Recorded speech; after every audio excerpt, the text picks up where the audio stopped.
Meus amigos, minhas amigas, na aula de hoje nós vamos tratar sobre os chamados contratos afins. Vejam só, a expressão contrato de trabalho, de modo geral, ela é usada para indicar o chamado contrato de emprego, ou seja, aquele onde há a relação de emprego, empregado, trabalhador subordinado, etc. Tá? No entanto, existem alguns outros contratos onde também há um trabalho humano sendo prestado. Tá? De modo mais amplo, esses contratos são chamados de contratos de atividade.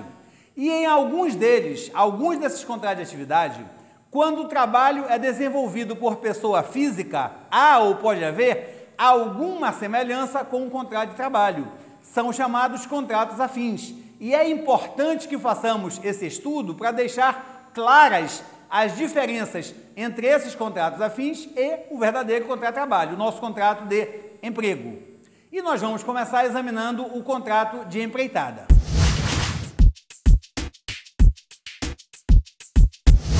Vejam só, a primeira e mais marcante diferença é a seguinte: o empreiteiro trabalha de forma autônoma, enquanto o empregado trabalha de modo subordinado. Essa é a diferença principal e é dela que decorrem as outras que a gente vai examinar. O empregado coloca a sua força de trabalho à disposição do empregador e o empregador usa e dirige essa força como melhor achar. Já o empreiteiro não. O empreiteiro ajusta um resultado que ele tem que entregar e ele trabalha como melhor lhe aprouver para poder entregar esse resultado ao dono da obra. Quer dizer, o empreiteiro, o trabalho, como ele vai fazer, é problema dele, contanto que ele entregue o resultado. O empregado não assume os riscos do sucesso ou do fracasso decorrentes de seu trabalho, pois os riscos são do empregador. É o empregador quem dirige o trabalho, ou seja, o trabalho do empregado foi usado em negócio em que houve prejuízo, pouco importa. O risco não é do empregado, ele tem direito a receber as parcelas que lhe são devidas. Já o empreiteiro não. O empreiteiro, ele assume os riscos da sua atividade. E é fácil perceber o porquê isso acontece. Ora, o empreiteiro é autônomo, ele trabalha como achar melhor, ele não é dirigido pelo dono da obra. Logo, é dele, empreiteiro, o risco da sua atividade. Se ele não entregar o resultado ajustado, não terá o direito de receber a contraprestação, o pagamento ajustado com o dono da obra. Além disso, o empregado tem uma obrigação de meio, ou seja, o empregado se compromete a ser diligente e não a atingir determinado resultado. Tá? O empregado foi cuidadoso ao trabalhar, acabou-se, ele já cumpriu o seu papel, já fez a sua parte, sua tarefa é essa. O empreiteiro não. O empreiteiro assume obrigação de resultado e ele só se desincumbe da sua obrigação, ele só terá direito de receber o pagamento correspondente se ele efetivamente entregar o resultado prometido. Tá? O empreiteiro passou trabalhando 8 meses durante 12 horas por dia. Um pouco antes dele entregar o resultado, uma tempestade, um infortúnio qualquer, destruiu tudo que ele fez, ele nada receberá. Ele foi diligente durante vários meses, não interessa. Se não entregar o resultado, não terá direito de receber a contraprestação, o pagamento ajustado. Tá? E aqui, no contrato de empreitada, nós podemos aproveitar e falar na subempreitada. Vejam só, a subempreitada é como se fosse uma espécie de empreitada de segundo grau, ou seja, o dono da obra contrata o empreiteiro e uma parte dessa obra é repassada para o subempreiteiro. Por exemplo, é uma construção de grande porte, essa é a empreitada como um todo. Esse empreiteiro que assumiu a obra como um todo, ele pode passar para alguém só o serviço de terraplanagem, para o subempreiteiro. Essa é a subempreitada, tá? E ela tem as mesmas características da empreitada. Então a gente pode comentar assim: o empreiteiro, ele se compromete em relação ao dono da obra, para quem ele tem que entregar o resultado. Já o subempreiteiro se compromete com o empreiteiro principal. Ele vai entregar o resultado que ele fizer para o empreiteiro principal. Nosso exemplo há pouco. O empreiteiro principal se encarregou de construir um shopping. Ele tem que entregar esse shopping ao dono da obra. Já com o subempreiteiro, ele ajustou o serviço de terraplanagem. O subempreiteiro tem que entregar para ele o resultado referente ao serviço de terraplanagem, tudo bem? E é claro que, na verdade, é o seguinte, esse resultado que o subempreiteiro entrega ao empreiteiro é apenas uma parte do resultado total, que é aquilo que o empreiteiro prometeu entregar ao dono da obra.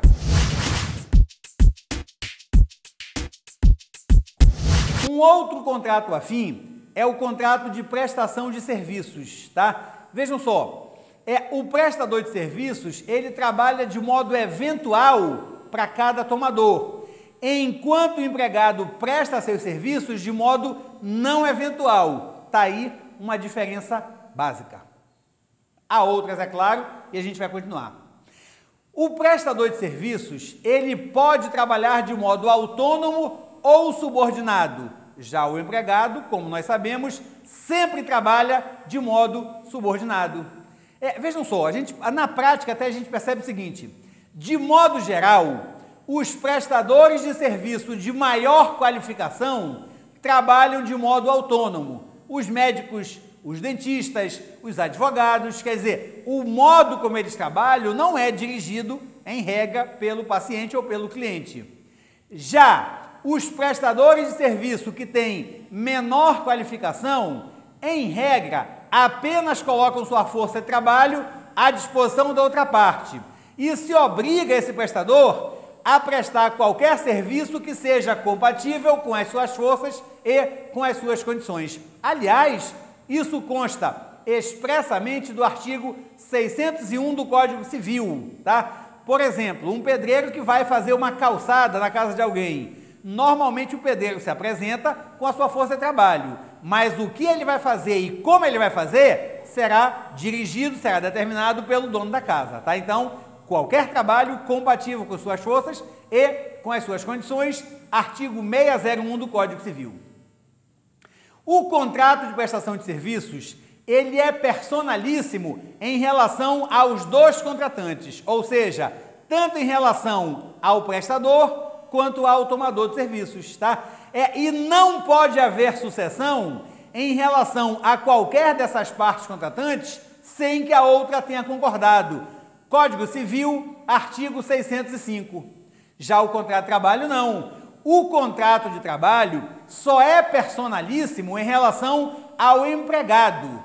Em relação ao empregador, não. E tanto não é que em relação ao empregador é possível, por exemplo, a sucessão de empresas que não depende da concordância ou da vontade do empregado. Quer dizer, lá na prestação de serviços, qualquer deles, prestador ou tomador, não pode se fazer substituir por outro, a não ser que o outro contratante concorde. No contrato de trabalho, não. Em relação ao empregado, é assim, o empregado não pode se fazer substituir por outro trabalhador, mas o empregador não. O empregador pode, por exemplo, vender a empresa e haverá sucessão de empregadores, troca de empregadores.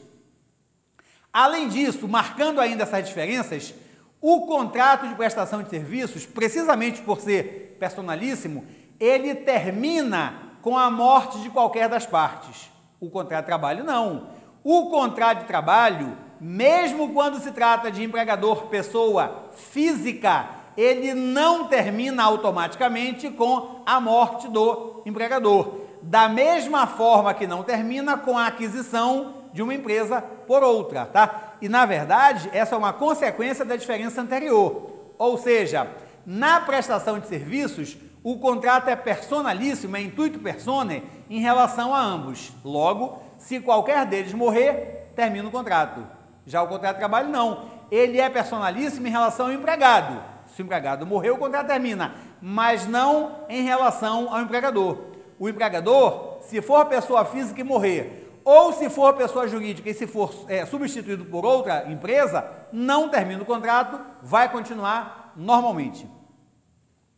O prestador de serviços, por outro lado, vejam só, ele, da mesma forma que já comentamos há pouco em relação ao empregado, o prestador de serviços, ele tem obrigação de meio e não obrigação de de resultado, tá? Quer dizer, da mesma... Aqui é uma semelhança, nós marcamos as diferenças, vamos marcar a semelhança. O prestador de serviços, ele tem uma obrigação de meio, ele se compromete a ser diligente, mas não se compromete a entregar o resultado. Se o médico for diligente, terá direito a receber os honorários, ainda que ele não consiga o resultado que ele pretendia, que era curar ou até mesmo salvar o doente. O advogado, ao conduzir a causa, foi diligente, comportou-se de modo diligente. Ele terá direito ao recebimento dos honorários, ainda que o seu cliente não vença a causa, tá? Então, o prestador, nesse ponto semelhante ao empregado, ele tem apenas obrigação de meio e não apenas obrigação de resultado.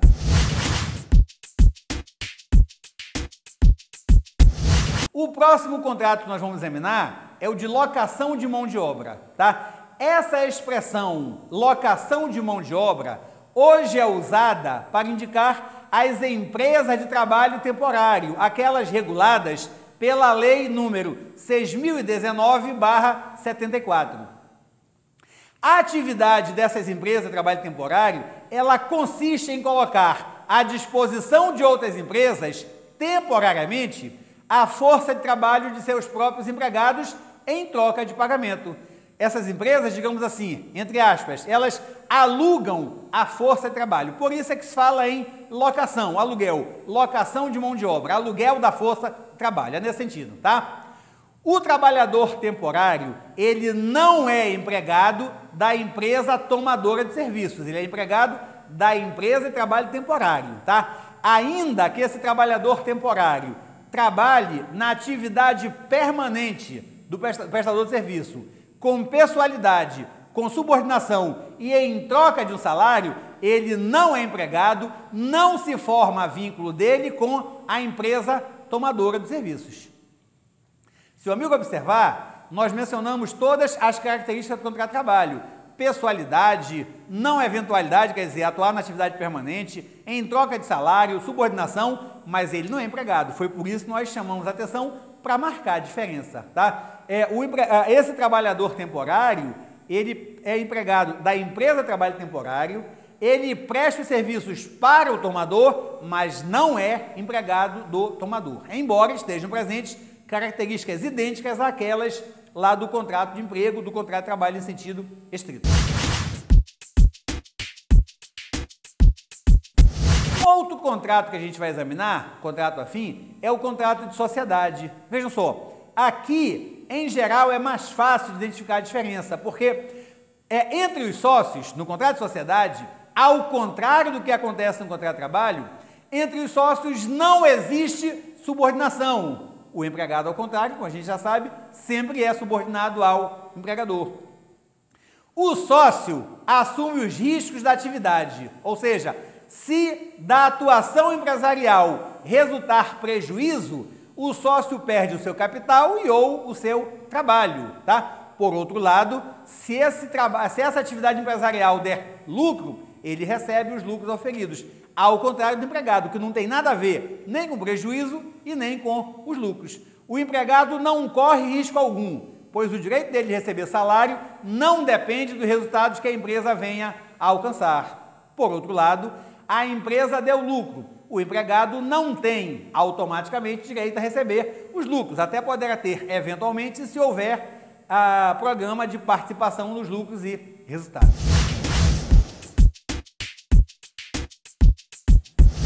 Um outro contrato afim que a gente examina é o contrato de representação comercial, chamando a atenção para o seguinte: o representante comercial é autônomo, como define a Lei 4.886/65. Logo, se é autônomo, vejam só, se ele é representante, não há como ser empregado. E se ele for empregado, não há como ser representante. São incompatíveis. Ele, representante, é autônomo, o empregado é subordinado. Não há como conciliar as duas situações, tá? Bom, esse representante comercial, ele é um empresário e, portanto, ele assume os riscos da sua própria atividade. No entanto, nós jamais podemos perder de vista o chamado princípio da primazia da realidade sobre a forma, tá? vamos supor a seguinte hipótese, que na prática é relativamente comum. Um determinado representante, ele mantém esse contrato de representação comercial. No entanto, é o representado quem paga o aluguel do prédio onde trabalha esse representante. É o representado quem contrata e demite os empregados do representante.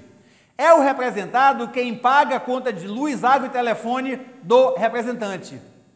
Esse sujeito não é representante. Ou seja, na realidade, esse pseudo-representante, esse representante, entre aspas, ele na realidade é subordinado ao representado e por isso ele é, na realidade, empregado, né?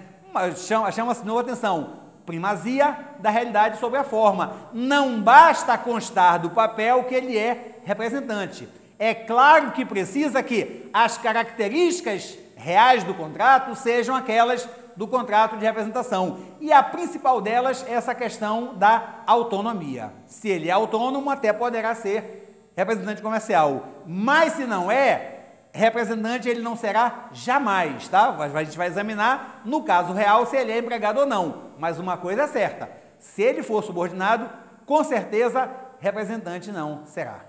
Amigos, sobre essa questão dos contratos afins, era isso que nós tínhamos a comentar. Até uma próxima oportunidade.